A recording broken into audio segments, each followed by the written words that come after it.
بسم اللہ الرحمن الرحیم۔ حضرت سلیمان علیہ السلام اور ملکہ بلقیس کا تخت۔ اللہ تعالیٰ نے حضرت سلیمان علیہ السلام کے معجزے کے طور پر ہوا کو مسخر کر دیا۔ وہ جہاں بھی جانا چاہتے تخت پر بیٹھ جاتے اور ہوا کو حکم دیتے کہ لے چل، وہ فوراً انہیں لے کر چل پڑتی۔ اسی طرح جنات کو بھی اللہ تعالیٰ نے حضرت سلیمان علیہ السلام کے تابع کر دیا تھا۔ ضرورت پڑنے پر وہ ان سے بآسانی کام لیا کرتے تھے۔ فرمان الہی ہے، حضرت سلیمان علیہ السلام کی فوج میں ہدہد پرندہ بھی تھا جس سے آپ کئی کام لیا کرتے تھے۔ ایک مرتبہ اس نے اسے غائب پایا تو کہا کہ اسے غائب ہونے پر میں اس کو سخت سزا دوں گا، یا اسے ذبح کر دوں گا، یا وہ میرے پاس اپنا کوئی صحیح عذر لے کر آئے۔ کچھ دیر کے بعد ہدہد ایسی خبر لے کر آیا کہ جس سے اللہ کے نبی حضرت سلیمان علیہ السلام بھی بے خبر تھے۔ اس کی غیر حاضری کا معقول عذر ہونے کی وجہ سے قصور ناقابل معافی تسلیم کیا گیا۔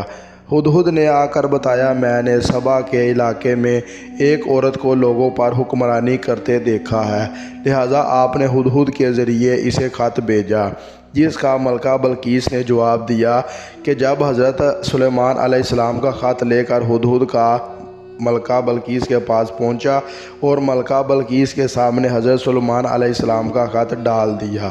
ملکہ نے خط دیکھا کہ اس کی ابتدا بسم اللہ سے شروع ہو رہی تھی اور ساتھ ساتھ ملکہ بلقیس کو مسلمان ہونے کی دعوت دی گئی۔ ملکہ بلقیس نے اپنے وزیروں سے مشورہ کیا کہ کیا کیا جائے۔ انہوں نے بڑے جذباتی انداز میں کہا، آپ جو حکم کریں گے ہم تعمیل کر کے تیار ہیں، جیسا آپ چاہیں ویسا کریں۔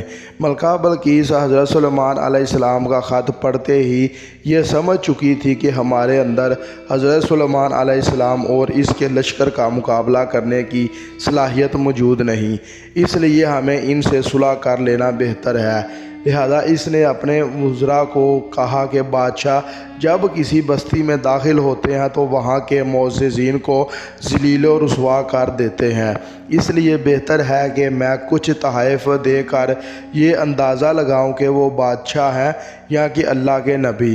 اگر وہ بادشاہ ہوں گے تو قیمتی تحائف فوراً قبول کر لیں گے اور ہم سے صلح کر لیں گے، اور اگر وہ اللہ کے نبی ہوں گے تو ہمیں ان پر ایمان لانا پڑے گا۔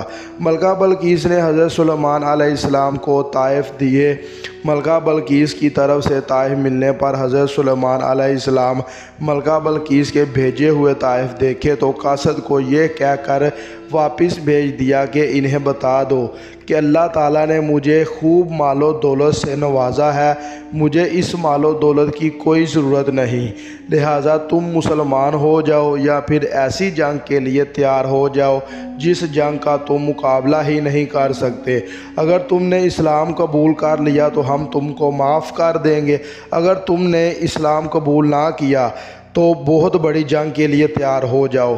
یہ خط لے کر جب وہ ملکہ بلقیس کے پاس گیا تو ملکہ بلقیس نے خط پڑھا اور سب کچھ اس میں واضح لکھا ہوا تھا کہ یہ تو واقعی اللہ کا نبی ہے، اس نے تو تحائف بھی قبول نہیں کیے، یہ تو اللہ کا رسول ہے۔